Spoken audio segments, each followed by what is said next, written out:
Political tensions continued in Hong Kong as pro-democracy legislators vowed to veto Beijing's plan for electoral reform in the city.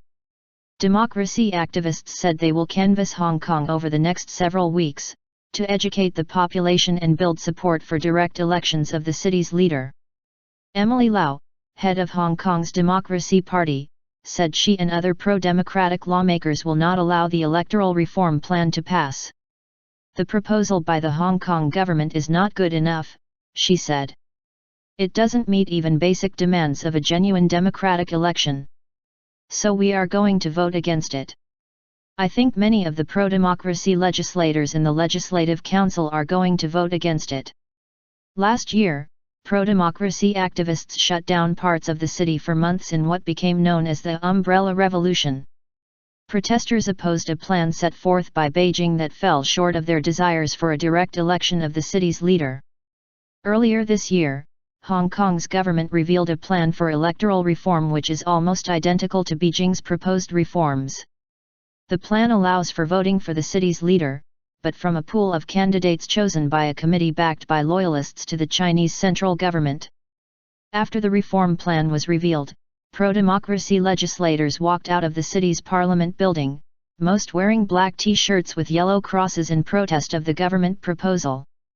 Two-thirds of the legislators need to approve the plan for it to pass, and as it stands now, Beijing and the Hong Kong government would have to convince 4 of the pro-democracy legislators to switch sides for the electoral reforms to become law. Speaking to reporters, Hong Kong's chief executive C.Y.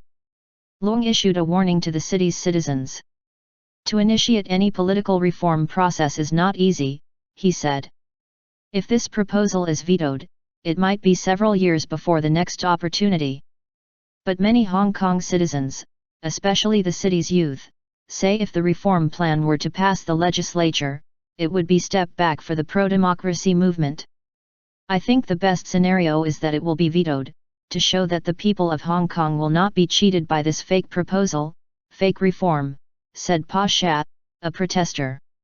The pro-democracy movement has splintered since protests drew hundreds of thousands of demonstrators onto Hong Kong's streets last year. Many students chose to leave Hong Kong's Federation of Students, one of the main organizers of the demonstrations, because of disagreements over the direction the movement. Some students say they favor more radical action and have staged protests along Hong Kong's border with the mainland, surrounding mainland tourists and shoppers and shouting racist epithets and threats. But the movement as a whole appears to have broad support among the population. In a recent poll, fewer than half of Hong Kong residents said they supported the government plan for electoral reform in the city.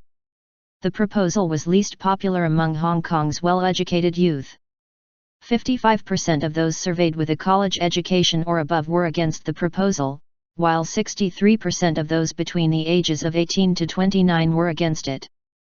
Although no mass protests against the proposal are planned, Joseph Chung, a professor at the City University of Hong Kong, said demonstrations could begin again if pro-democracy legislators switch sides and the reform proposal is passed.